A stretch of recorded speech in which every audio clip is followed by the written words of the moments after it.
Good evening. I am Patrick Cassidy. I'm the artistic director for Studio Tenn, and welcome to Studio Tenn Talks. This is our December show. Today is December 6th, I believe, and we have an incredible show tonight. I have to tell you. Well, first off, Studio Tenn is about to do its first show in over 2 years.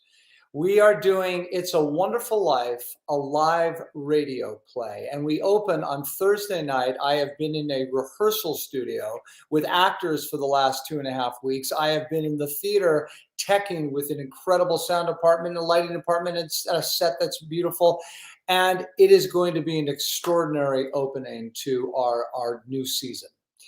Which is the 21-22 season. Although truncated, it's a little smaller, but it is our holiday show. I can't wait for people here in Franklin to experience It's a Wonderful Life, because the show is everything. And tonight we are going to honor that show and that play with two very special guests. And I'm going to start right away and bring the first one on. And remember, I'm just going to say this as I always do.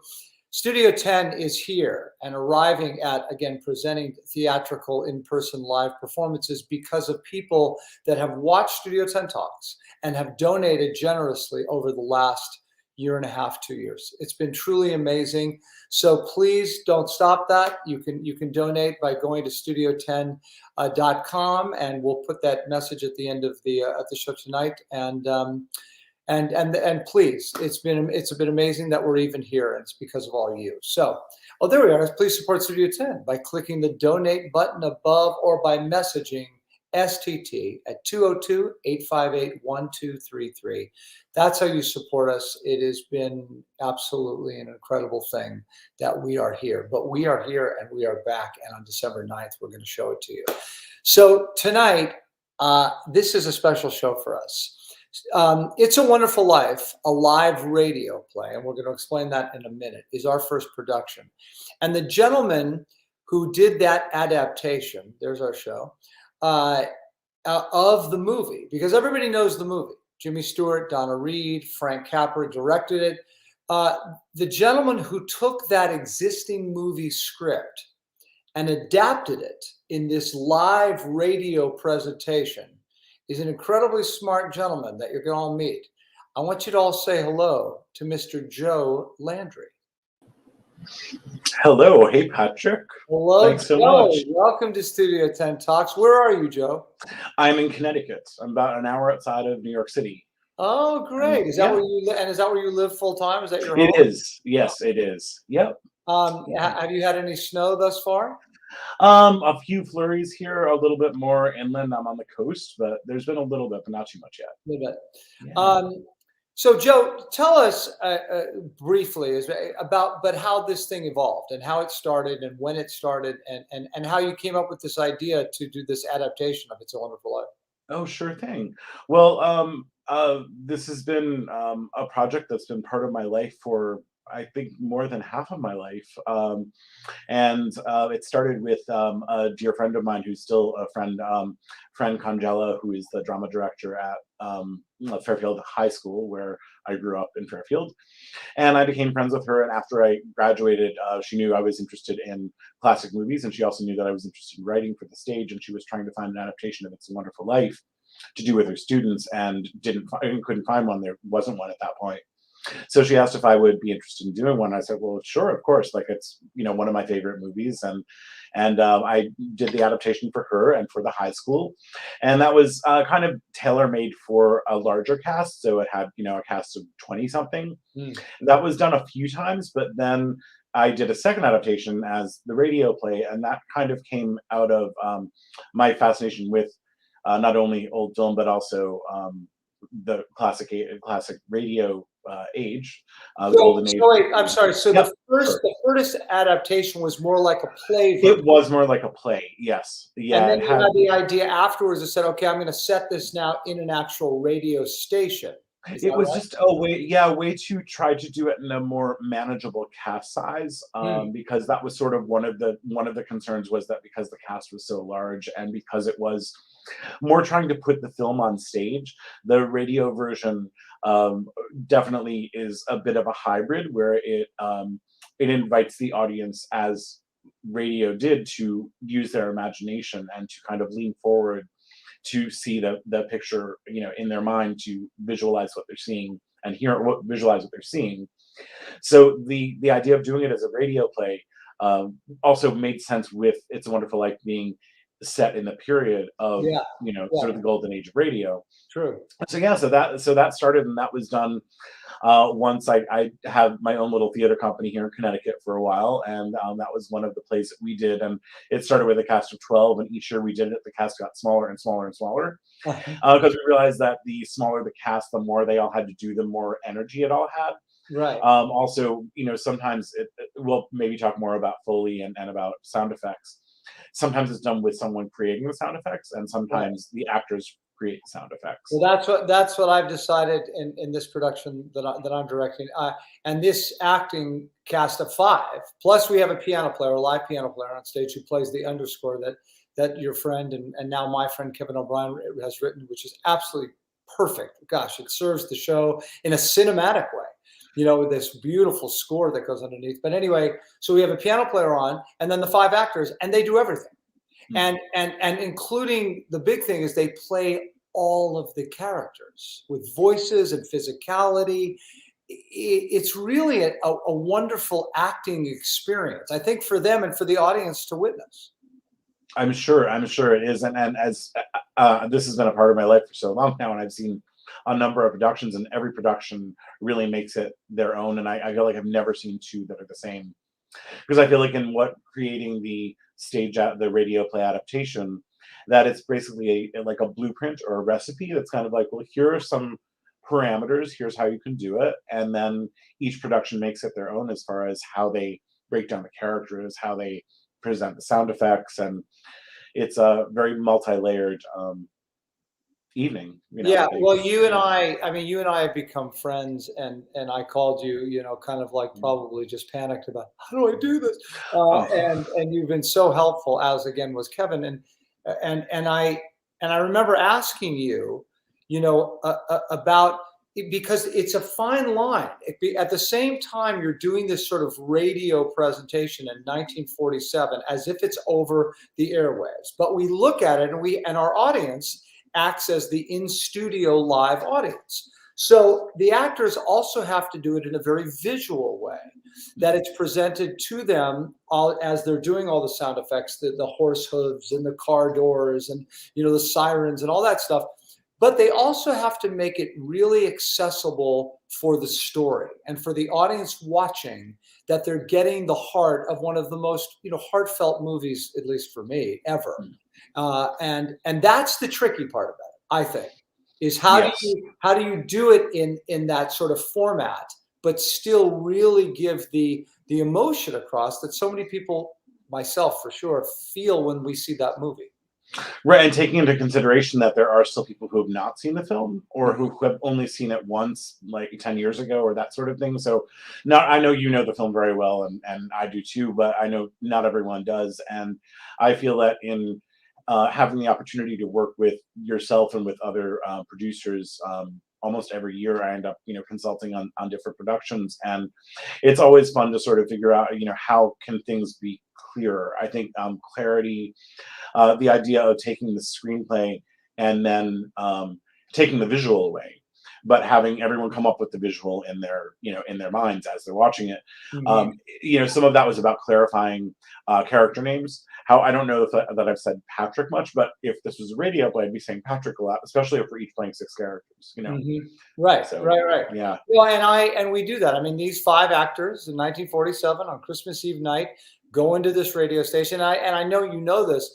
I've set the radio station in Franklin, where I live, at the oldest radio station ever here, which is WAKM. So we've built this gorgeous set of WAKM. I mean, trust me, WAKM, their facility has never looked like this. This is bells and whistles, this place. And these 5 actors come in to do this radio presentation on Christmas Eve night. And the magic that happens when, the gentleman who plays Potter also plays Uncle Billy, also plays Peter Bailey, the father, and has a conversation with himself and just shifting not just the sound of his voice, but his body language. It's a wonderful acting exercise for them. It's wonderful for the audience to watch these performers do this. And then at the same time, as you said, the Foley table, which is all the sound effects, becomes a huge, that's its own character. The Foley is its own character. And what I have found in the last 2 weeks of working on it, especially now that we've gone into the theater, is that the seamlessness by which a person, one of the actors is, say, Potter, and then he's Uncle Billy, and then you hear the sound effect that goes into the next scene. It's that seamlessness that makes it so interesting. And really, when it's clicking like that, it's like a beautiful sort of overture. It's really gorgeous. Thank you. Thanks so much. You did a remarkable job. Tell me what the hardest thing when you started writing it, what was?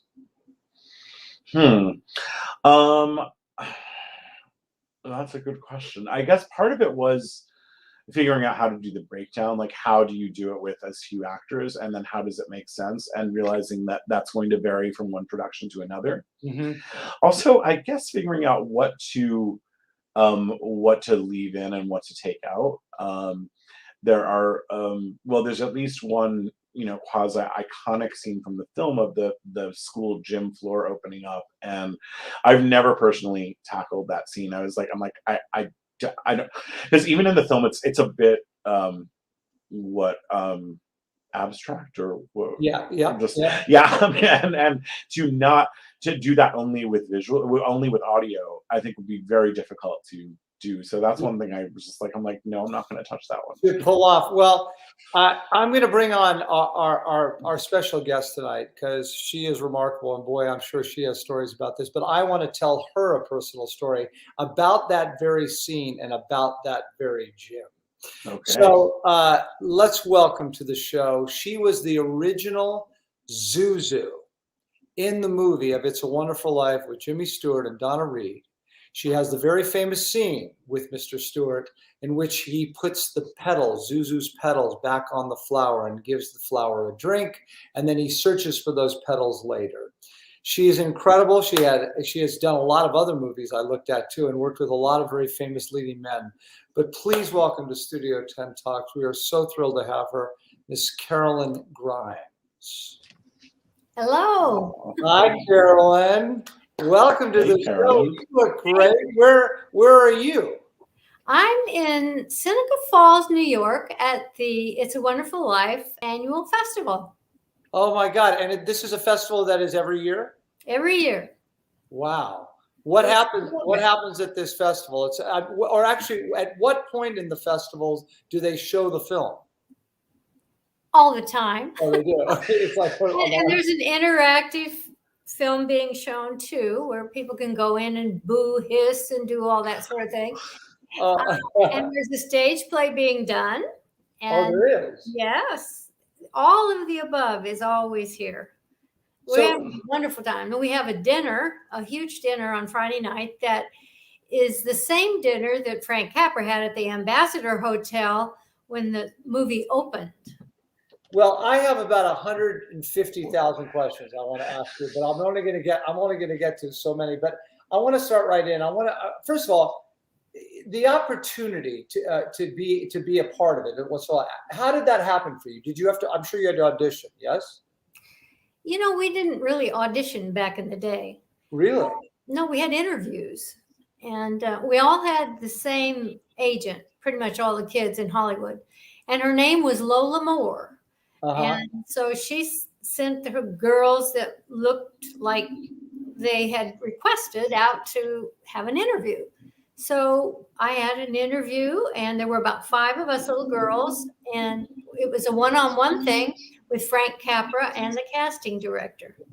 He handpicked every person in the movie, and he was a perfectionist, and that's the way it went. Wow. So he didn't have you read a scene. He just did it based on your personality. Is that what you're saying? I'm 6 years old. I don't read. So, he said things like, how would you look if your dog just died? And, things like that. So you could see your emotions and all that sort of thing. And then we had a book that we carried with us of all stills and the experience we'd already had. And so it showed all the facial expressions we could do, and right. I saw their career had been so far. I saw that now tell me, was this after It's a Wonderful Life Report? But you worked with some pretty heavy hitter leading men. I mean, you worked with Danny Kaye, you worked with Cary Grant. Take a look at that. There's you with Danny Kaye. Look at you. Just adorable. And then Cary Grant too, right? I believe there you are with Cary Grant. And Loretta Young. I worked with Loretta Young. She played my grandmother in a movie. But, lovely lady. But now, did you do those two films before It's a Wonderful Life or after? After. Oh, you did. So I had done 4 movies before I did It's a Wonderful Life, but those 2 I did after. Huh. So tell me about what do you remember about working on the set? Well, of course, I'm fascinated by the snow. That was something that really drew me in because it doesn't snow in Hollywood. So it's the first time I saw snow, even though it wasn't real. It was fabulous, to a kid. So I really enjoyed that a lot. And then there were other kids on the set, which that was fun. Sometimes there's just and as a little girl, I like to play with people. So, the kids were fun to run around with. And are any of your It's a Wonderful Life brothers and sisters, are they still with us? Any of them still alive? Yes, there's 3 of us, and we're all together here in Seneca Falls. So everybody gets together. Yes. Wow. How many people actually are still around from the actual movie, aside from the 3 of you? Well, there is the little girl that played the piano, Carol Coombs Mueller. Mm-hmm. And the little kid who burped, Jimmy Hawkins. Mm-hmm, mm-hmm. And then there is Virginia Patton Moss. She played Harry Bailey's wife. Oh my gosh. Wow. Yeah. Wow. She was very young when she did that part. Yeah. Although not as young as you at 6. No. Playing Harry Bailey's wife. And also there is young Violet Bick, who was in the soda fountain scene. Oh, I love that. Yeah. You like everyone. Yes, that's Mary's line. Yeah. What's wrong with that? Yeah, exactly. Okay, so the big question everybody asks you, I'm going to fall into that trap too. So just so you know, personally, Jimmy Stewart is my favorite actor ever. I think Jimmy Stewart could do no wrong. In fact, my mother did a movie with Jimmy Stewart called The Cheyenne Social Club. It was a Western with him and Henry Fonda. Gene Kelly directed it. And I remember meeting Mr. Stewart as a kid. And he was the sweetest, nicest man. And just couldn't be. And he became my favorite actor. I don't believe anything that Jimmy Stewart ever said. Anything that came out of his mouth, everything sounded honest. There was never a false thing, a line that he said that to me didn't sound honest. So tell me what it was like working with that man. That's my most asked question. I'm sure. He was very skinny and he was 6'4". So he was really, really tall. And I'm just this little tiny thing. And he just seemed so tall to me. Mm-hmm. And I was all in his arms and on his back a lot. And, he was just so gentle. But his hands were so big. When he puts his hand over my face, he practically covered my whole face in the pedal scene. But he was always so kind. And actually, I messed up a line in the pedal scene. And he said, "That's all right, Carolyn. You'll do it right the next time." And I did. And I always thought that was so gracious of him because, he could have just said, "Oh gosh, these kid actors," He could have had that kind of attitude, but he really didn't. He just was a very nice person who cared about his fellow man. Yeah, he always came off that way too. In every interview I ever saw him, and I saw him in an interview when he was in his 80s on the Carson Show.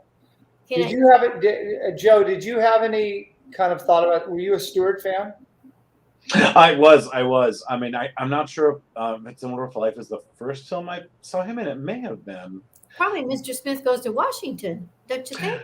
Well, actually, I came across Wonderful Life originally because of when I worked at the Fairfield Public Library when I was like 12 years old, and I was working my way through their 16mm library. So I got to I, and I was like, okay, it's Wonderful Life. Didn't know anything about it. So that's this is back, of course, before the internet, and but so I really didn't know much about it, and it just totally blew me away. And but I am thinking I have a random memory now, but I know that my parents took me to me and my brother and sister to Radio City Music Hall for one of the last films that they showed there, which was The Magic of Lassie, which was Jimmy Stewart was in also. So I did see him in that also. I think that may have actually been even earlier than seeing Wonderful Life. So yeah, so I didn't really get to know his whole body of work until later, but I really love Jimmy Stewart. He's one of my favorites. So can I tell you a story? Sure. Yes, we will. Come, Patrick.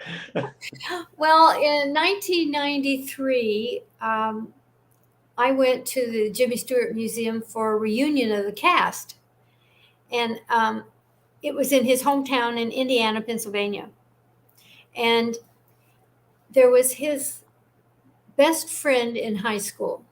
He was 5'3", and Jimmy was 6'4". And they were the best friends all through his high school years. And his name was William Moorhead. And he told me that Jimmy called him every week. They talked every week. Now, they're both long in the tooth at this time.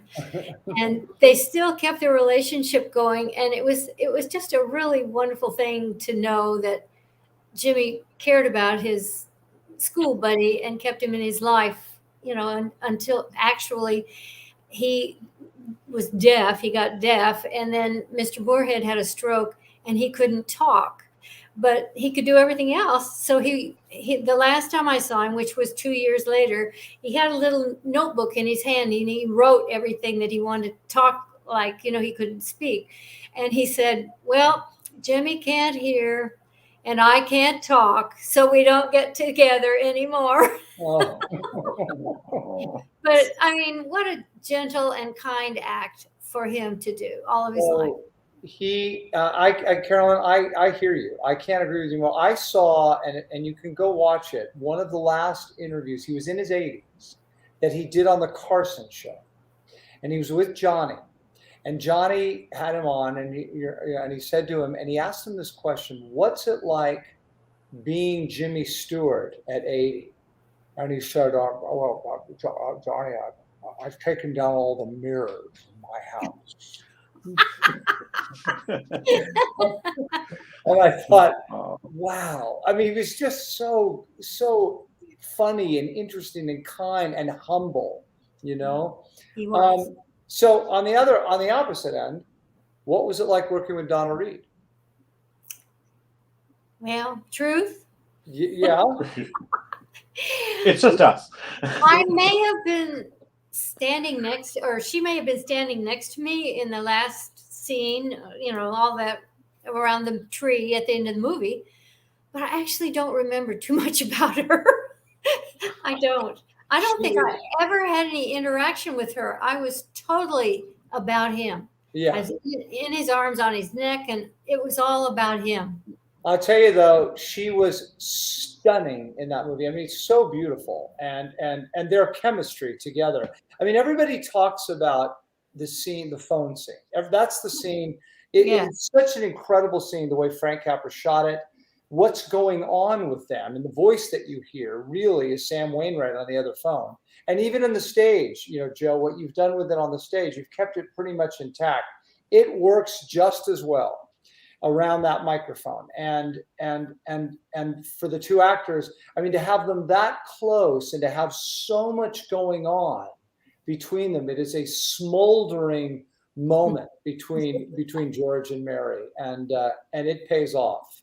But she was I mean, she's gorgeous in that movie, and her performance is just as good as his. She's terrific.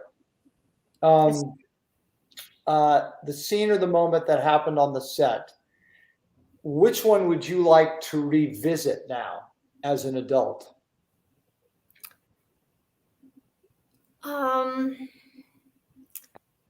I think it would probably be the scene where he finds Zuzu's pedals in his pocket, and he knows he's back. Mm-hmm. Do you remember that? On the bridge, right? Yeah. Oh yeah.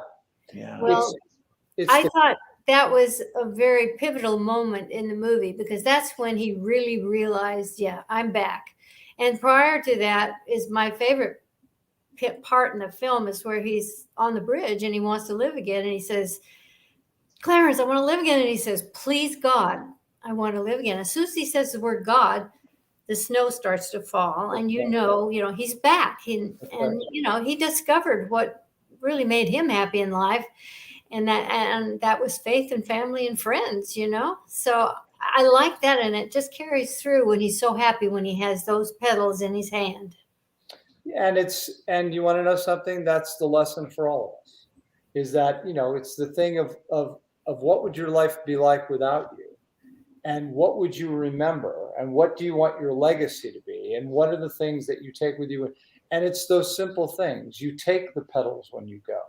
It's the love. It's the thing with family. It's those things that seem, maybe insignificant at the moment, but that I think show the most significance in people's lives. At least that's the way I live my life.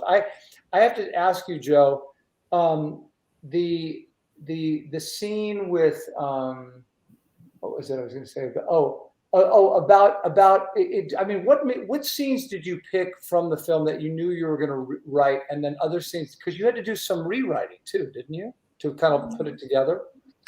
There was some rewriting, but I think mostly it was just about clarity, just to clarify who is speaking to who, especially because of the small number of actors, just to be clear that the audience knows, oh, that's Uncle Billy he's talking to, or that's, Ernie or Bert, or, that sort of thing. But I feel that the way that the screenplay is structured, that it has the narrative device of Joseph talking to Clarence. So that is definitely helpful, because I've adapted other pieces for the radio, and when there isn't a narrator, it's definitely, you need some more clarity as far as where you are, what's happening. But having the two of them definitely helps. So there is likely more or different dialogue in some sections of the play that transition between. And there are certain things that are very visual in the film, and it's finding a way to do that with dialogue and with sound effects, and in an audio way that hopefully doesn't sound too clunky. And just the idea of Potter finding the money, which is a very visual thing. Mm-hmm. Oh, spoilers, sorry. But and things that are very visual in the film, to try to find a way to do those through dialogue and through sound effects. Well, we have the rolling back of money that you hear, and we have the looking of the paper and the opening of the newspaper. We get to do it all. Although, talk about something that's so visual, and we talked about this briefly before we came on the air. The scene on the gym floor, where it parts and it becomes a pool, and they're both they're both dancing, and they both, Donna Reed and Jimmy, fall in. So Carolyn, and I don't know if I mentioned this to you, I went to that high school. It's Beverly Hills High School. The name of that we called it the swim gym, because it's a gym. It's a basketball court. And on the basketball court, opposing schools loved playing there, because they felt they could jump higher on that floor, because it was basically hollow, because there's a pool underneath it. So I played on that court many times. I couldn't jump anyway, but at least it felt like I could. But I told this to Joe. I went swimming underneath in the pool while there was a game going on. And I remember I swam all the way to center court, and I looked up, and I was watching the guys go back and forth and back and forth.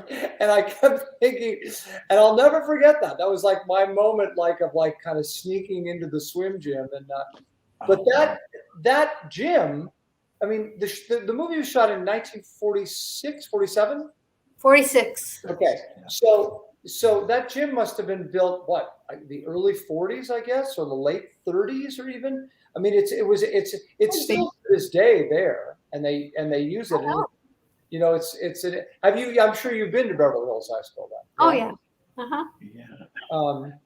Yeah. Patrick, could I just ask Carolyn? If I know you said before if I have any questions please. for Carolyn. I just thought of something, and I don't, because of the radio version, I don't think of the scene in the gym and the pool opening up, or the floor opening up with the pool underneath, as much because it's not in this adaptation. But I was just thinking, Carolyn, did you know? I don't know if you were there when they filmed that or not, but with Karl Alfalfa Schweitzer being in that scene, did you know him from Our Gang or Little Rascals at that point? Like, would you have known who he was? No, I would not. Okay. But I didn't work during that scene. Right, of course. We only worked. His worked 2 weeks in the latter part of the film, so we wouldn't have seen him at all because the scenes weren't close together. But I could tell you something kind of fun about the swimming pool. Sure. There's also another person that is still with us, and her name is Priscilla Montgomery, and she was in the movie with the Munchkins, and she used to be a dancer, and she was one of the Munchkins. And so she grew up, and she ended up having a dance studio of her own. So she and her dance team came to teach the kids the Charleston. So she was the head, and so turned out she was the first one to jump into the pool, and she got extra money for that. And she said she had on this purple kind of beaded dress, and she said the water weighted her down, and she just kept going down, and she had a really hard time staying afloat while that scene was being shot. We have some questions that viewers are pulling up. So Julie, you want to pull up some questions? I think there's one for Joe. Actually, did you make any changes to the Potter character in your rewrite, Joe? No, I wouldn't say so. I mean, nothing dramatic about, like, oh, again, I don't know whether I should say spoilers, but I mean, he doesn't do something dramatically different at the end than he does in the film, if that makes sense.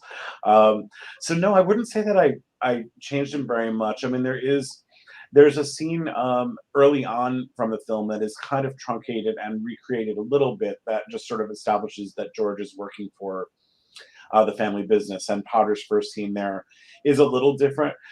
He's a little more arch. You may actually, this will tell when I was writing it, but you may sense a little bit of Alan Rickman from Robin Hood. No, sure. In Potter's voice, because I feel like that was around the time I was writing, and I was like, oh, that's kind of a little bit of a parallel. I could sort of hear some of that voice, but I wouldn't say that there's anything dramatically different.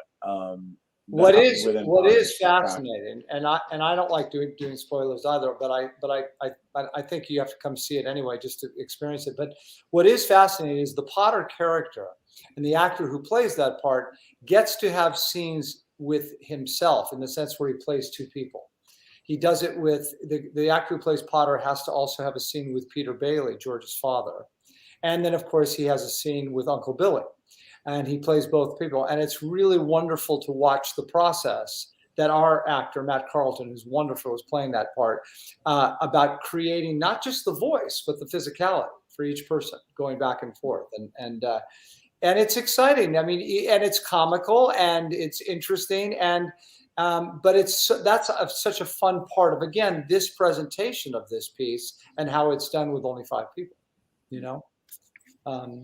So do you have any surprising sort of stories of the making of the film, Carolyn? Anything well, I know one story that you told me. You fell asleep at the premiere, correct? That's right. So wait, so you never saw the actual movie until what year? 1980. I was 40 years old before I saw it. Wow. That is unbelievable. And I also know, because you and I previously talked, the movie this is kind of like movie knowledge. The movie was not a hit, right? No, it was a box office failure, actually. And Capra lost his studio. It went belly up. Really? Wow. Yeah, that was the first film they did with Liberty, right? Like, yes, the first one, and the only one. Yes, yeah. That one. Well, I mean, and you said this to me, and it made a lot of sense. I mean, the film, although it's become this sort of holiday classic, And Joe, correct me if I'm wrong. The movie was based on a greeting card called The Gift. Is that it, or a children's story or something? Well, no, it was based on a short story called The Greatest Gift, which was originally distributed as a Christmas card that I believe made its way to Frank Capra. And he and his company then turned it into the screenplay. Into the screenplay. Yeah. Well, written by Philip Van Dorenstein. Van Dorenstein, yeah. Van But Dorenstein, it dealt with some issues that God knows for a holiday movie. I mean, it talked about suicide. I mean, he tries, you know what I mean? He's thinking about actually ending it all, jumping off the bridge. That must have been a tough thing in 1946 to sell as a Christmas movie. Well, I think it was. I mean, it was right after the war, and people wanted to be entertained. They wanted to laugh. Right. And it was marketed as a romantic comedy, and that isn't the case either. So if you had gone there to get a lot of laughs, that wouldn't have happened. Mm-hmm. And, you know, it was the wrong timing for the whole movie. And so it kind of sat on the shelf for 20 years. And that was the end of that. But also it came out too late. It was released on December the 20th at the Globe Theater in New York. And that was too late for a Christmas movie. And this was supposed to be the studio's Christmas movie. So at RKO. So it just, everything was against it at that time. So Carolyn, tell us how, because I know you said that then you saw it in 1980. So how did America and sort of rediscover this film? And then it's become this, as we know, this Christmas classic now. It's a classic. How did that happen? Well, because every little television station in the early 70s could show it, and it didn't cost them anything. So it was on every channel over and over for several years because it was free. You turn the channel and there'd be It's a Wonderful Life. You turn the channel, it'd be there. And that was kind of the way it got its exposure. And then people found how wonderful the movie was. And they started making that a family tradition every year at Christmas for everyone to watch it. And then their kids grew up and they did the same thing. Now their kids are growing. And so it just has continued on through the generations. And what a wonderful gift to give humanity, because it really has become a treasure. And it's the #1 favorite Christmas movie in the United Kingdom. I mean, it's worldwide. I get fan mail from all over the world. Well, that's what I was going to ask you. So, okay, so you fall asleep at the premiere. You don't see it till 1980. All of a sudden, it's slowly through cable and this, that it starts to become. At what point did you have to get a new agent because your phone didn't stop ringing because we want to see Carolyn Grimes? You became a star from this movie 40 years after it had been out. It's a miracle. It's a miracle. That's amazing. What a great story. What a great story. You know? I know. I mean, it's, I'm in a remote town in south of Kansas City, Missouri, and someone knocked on my door and they said, "Were you the little girl that played Zuzu in the movie It's a Wonderful Life?" And I said, "Well, yes."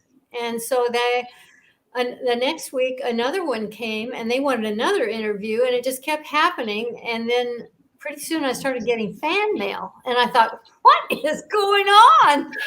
This doesn't make sense. So I thought, well, maybe I better look at this movie. And so I sat down and actually watched the film. And what was your first impression? Oh, I knew it was a masterpiece. I knew that it touched, I cried and cried. And I knew it touched many people's lives. And it was such a positive ending, even though your tears are rolling all over the place. It's a happy cry. And I just knew then that I had to make that some kind of a pilgrimage for me. And so I was still raising kids for the next 10 years. But in 1993, I did a tour for the Target company, and they reunited the Bailey kids. And I decided that was what I wanted to do, because so many people are touched by this life, and it's changed their lives in a positive way. So it made me want to meet these people and to help bring the word of It's a Wonderful Life to them. So I've been on the road since 1993, and I love it. I love it. People tell me stories that are just incredible about how this movie has affected their lives. Well, needless to say, this time of year for you, you are very busy. And as I said to you when we first spoke, I can't thank you enough for doing this and taking time out of your schedule to fit us in. It is my favorite movie, and you have to. I know. I'm sure you get this asked all the time, but for our viewers, can you please give me your famous line where it starts with "Look, Daddy"? Look, Daddy, teacher says every time a bell rings, an angel gets his wings. Oh boy, I sure do. Oh God, that was so lovely. Tell me about Carolyn. You have an incredible amount of stuff. You've written 3 books, right? On this. We're going to show those books. Julie, bring them up there. It's Celebrating It's a Wonderful Life by Carolyn Zuzu Grimes, and how the movie's message of hope lives on. And what else we have there, Julie, too? It's a Wonderful Life, the cookbook, huh? And yes. So what is your favorite recipe in this book, Carolyn? Mrs. Martini's linguine. Oh, so it's an Italian dish you do. Well, there's all kinds of dishes in there, and they're all named after characters and situations in the movie. So it's really kind of fun. And then on the bottom of the pages, there's trivia. On the one page is the question, you turn the page over and there's the answer. So it's a fun book. Wow. And Julie, what else do we have? Oh, we have Zuzu's Petals, A Dream of It's a Wonderful Life. Wow. And give us the basis of that one. Well, that's a children's book. And Zuzu kind of learns about having faith. And it's a lovely story, and the illustrator did a magnificent job. She's really good, and made that book special.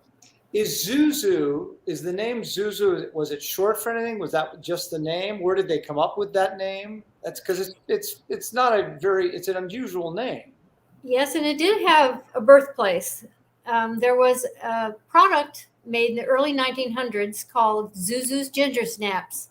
It was made by the National Biscuit Company, and that today is Nabisco. And so when George comes back from his unborn sequence and he runs up the stairs and he's so happy to see his kids, and I run out my door and I say, "Daddy, Daddy." And he says, "Zuzu, my little ginger snap." So I was named after a cookie. Oh, of course. Oh my gosh. And do you have in your cookbook the Zuzu ginger snap? Sure. Oh, of course you do. But do you know? I should know this, and I probably did know it at one point. But what is Zuzu's actual name? Do we know that, or that's it? That's it. Oh, okay. That's on her birth certificate. Okay. She was named after a cookie. So it's not like short for zoology. Yeah, I figured it was a nickname, but I didn't know if she had another name. Yeah. Peter, Tommy, Janie, and Zuzu. So I'm going to do something because I have her here.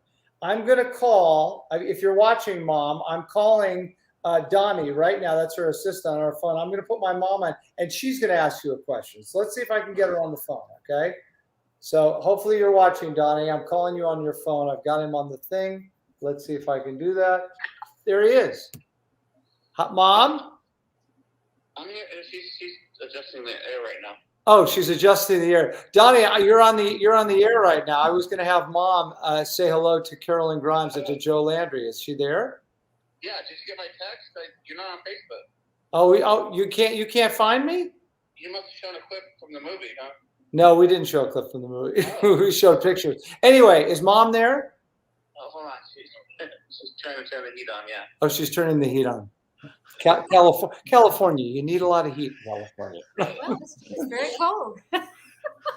So, Mom, she's not there. Okay, I'll just let her.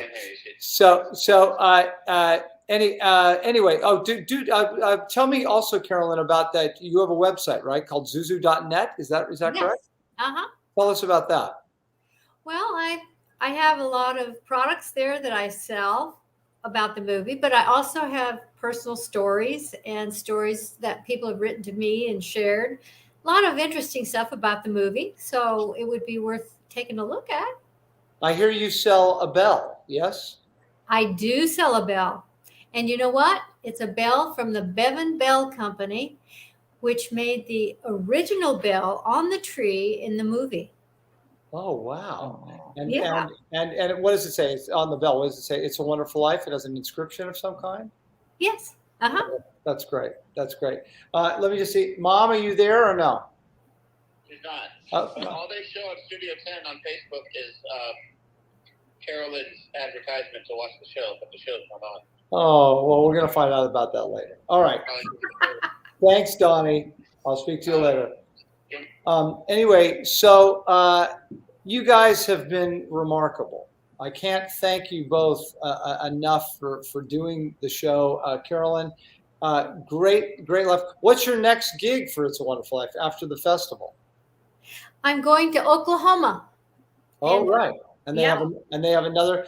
And what do you do? So do you ever get to actually celebrate Christmas Eve by yourself with your husband and your family? I did last year for the first time, and I can't think of how many years. Well, it's remarkable. That was because of COVID. It's remarkable what you're doing, and I know people just love you. You are a treasure for so many people that love this movie and get to talk to you, and your knowledge of it is just incredible. And I thank you. I thank you so much for doing this. And Joe, you've written a great script. It has been a privilege to direct the show.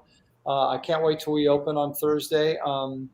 And again, both of you, from the bottom of my heart, have a fabulous Merry Christmas and wonderful holiday. And good luck with the rest of your tour of It's a Wonderful Life, Carol. Thank you very much, and Merry Christmas to both of you. You too. Thank you.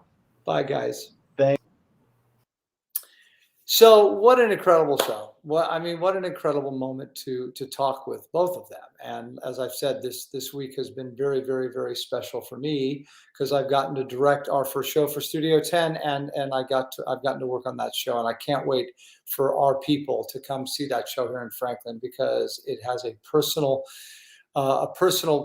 ploy that only Franklin is going to get to experience.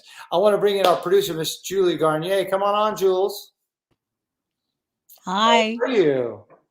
I'm good. How are you doing? Good. What'd you think of the interview? Not bad. Oh, just heaven. I don't know what Donnie was talking about. He said Facebook kind of did a thing where you couldn't find us or something. So I thought we were only going to do YouTube from now on. Oh, that's what it is. Okay. So that's why we're not on Facebook anymore. I didn't give him the update. It was my fault. Anyway, I wanted to weren't they great, both of them though? Just dreamy. And I bought a bell today. Oh, you did? Yes. I mean, I just the fact that it's made by the same manufacturer as the one that was made and hanging on the tree in the movie, I had to get one. I just had to get one. So good for you. Yeah. Well, I might have to go purchase a bell myself. So we lost the most iconic composer, in my opinion, of all time this past week, Stephen Sondheim. As you know, and many people that I've talked to on this show, and anybody who knows me or knows any of my career, I had the incredible fortune to originate a Stephen Sondheim show, to work with Mr. Sondheim, and I've done 5 or 6 of his shows and work with him personally and continued a relationship with him over the years. That he is my hero, and I learned more from him as not just as a composer and as a mentor, but as a man. His generosity, his compassion was unmatched, and we got to, I feel beyond blessed, and Julie, you know this even before you joined Studio Tenn Talks, that we got to interview him along with the 1991 original cast of Assassins. It was monumental. People from my whole life and career got in touch with me and said what an incredible event that was. And we had pulled the show a week or so ago, but we are going to put it back on tomorrow. It's going to go back on. And Julie, what's your experience with Mr. Sondheim? I had the distinct honor of auditioning for him and almost booking his what people consider his last show, which is Roadshow, or at that time it was called Bounce. Yep. It also became Wise Guys, right? It was at Wise. Yes, I don't remember what is it now. I don't even know. But I think it was Roadshow, then Bounce, and then Wise Guys. I think that was the sort of evolving title of the show. So I auditioned for the developmental production in Chicago at the Goodman Theater, and got down to the very, very, very end. So I was able to be in the room and I got to sing for him, which was just one of the highlights of my career. And he asked for 4 songs, 1 song from the show, just a little snippet. I was auditioning for the ensemble, and then he just kept asking me for stuff from my book. He's like, what else have you got? What else have you got? And so I ripped out the little table of contents of my book and handed it to him. And he's like, oh, do this one, do this. And I was like, I'm giving a little mini concert to Stephen Sondheim. Well, clearly he liked Julie Garnier's voice. It was a dream come true. And then a number of years later, we reunited at Hal Prince's Christmas party, one of Hal Prince's Christmas parties. Sure, famous. Yes, got to spend some time with him at a number of those, but one in particular that was really special to me was we were all around the piano singing, and Jason Robert Brown pulled down the score of Company and started playing things from Company, and he started playing Another 100 People. And I was standing at the crook of the piano and just facing Jason, who was playing, and Hal Prince was behind him, Stephen Sondheim was behind him, Adam Gettle was behind him, John Bacchino was behind him. It was this amazing group of humans. I didn't know any of this when I asked you this question about your experience with Stephen Sondheim. I had no idea. Well, so we're doing Another 100 People, and we started it, and I could immediately see that Steve either couldn't see the lyrics because they were too small, or he couldn't remember them all. There's a lot of lyrics in that song. In particular, it's one of his greatest patter songs of all time. So I started singing about a half a beat earlier than everybody else. I jumped ahead, and then I kind of motioned to him, and he started watching my mouth. And because I was singing a little bit ahead of everybody else, it's one of my audition songs, so I know every word to Another 100 People.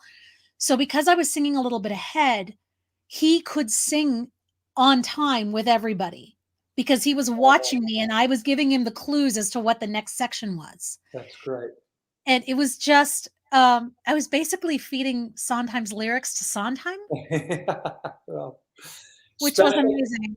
And then afterwards he pulled me aside and he thanked me. And, he was such a sweet and humble human being. Yeah. And it was lovely to get a chance to talk to him. And I have a similar story I shared about, I had many experiences with him personally in terms of things he did and gave me 2, what he called the musical autographs, where he signed Sending the Clowns and all the notes in and all the words. And he did the same thing for the Ballad of Booth but my story about, it came down to me and Jerry Shea for Passion. And they flew me out, and I prepared the songs, and I worked with Donna Murphy, and I sang, and I thought I did great, right? And I got back to my hotel, and I got a call from my agent. I didn't get it. Jerry got it. And I flew back to California, and the very next morning, my phone rang, and I said, hello, and he said, Patrick, Steve Sondheim. Hi, Steve. And he said, I just want to tell you that I don't normally call actors, but I wanted you to know that your audition was incredible, he said. And he said the margin by which you lost this job was 51% to 49. In the view of James, James Lapine, he said, he just felt you were a little too American. And he said, however, I want to tell you personally that your improvement since you auditioned for Assassins to now, 100%. And I said, yeah, but Steve, I got that job.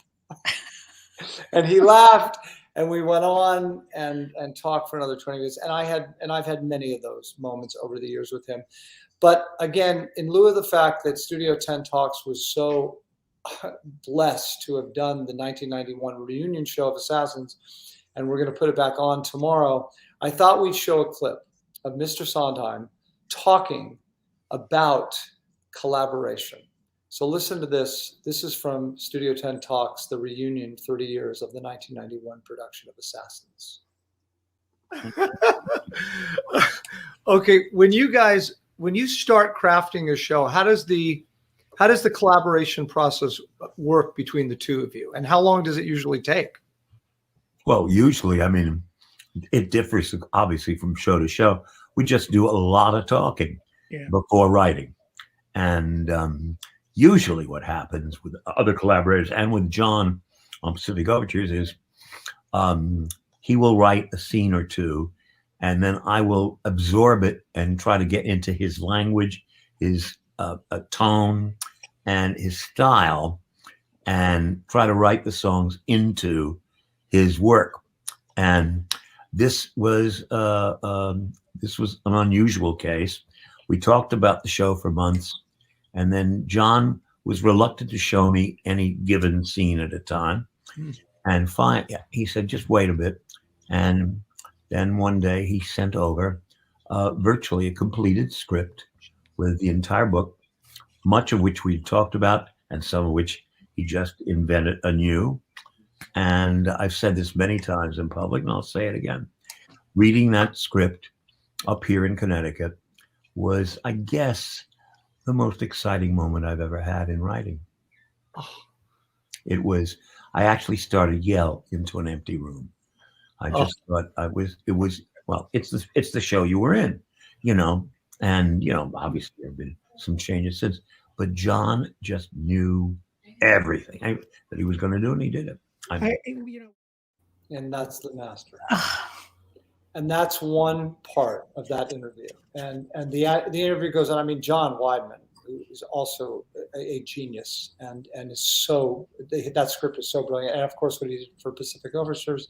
And then we brought in Jerry Zaks, of course, the director, and Paul Gemignani, the great musical director, and Michael Sturban, the great orchestrator. And then the whole entire cast, Victor Garber and Debbie Monk, and Terrence Mann and Annie Golden and Lee Wolkoff and Greg Gurman, Eddie Corbett and Jonathan Hadar. I mean, it's just endless. It's the greatest group of actors I've ever worked with and will ever work with.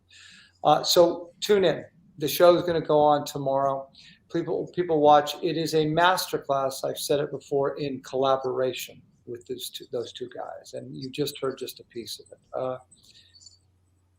The world has lost somebody that will forever be a part of this world. He was the greatest, and there is nobody to me ever better and ever will be better. He is the one that I think Lin-Manuel Miranda and Jonathan Larson before him and all of the composers coming up have learned from and based their own works on. Would you say that's accurate, Julie? 100%. I just want to say that I thought Mandy Patinkin said it best when he said that we were lucky and blessed to live in the time of Shakespeare. Yeah, that's right.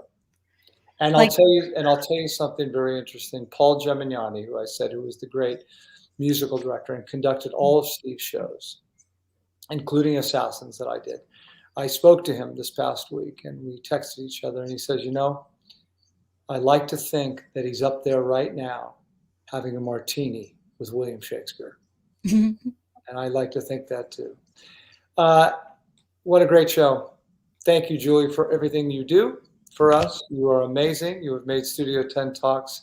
You've taken it to another level, and I applaud you for it. We will be back the first Monday in January with a special guest that we'll talk about as we get closer. But thank you all for tuning in. Please, for those of you here in Franklin and in Nashville, come see It's a Wonderful Life. We open on December 9th. We play through December 24th. It is going to be an extraordinary production.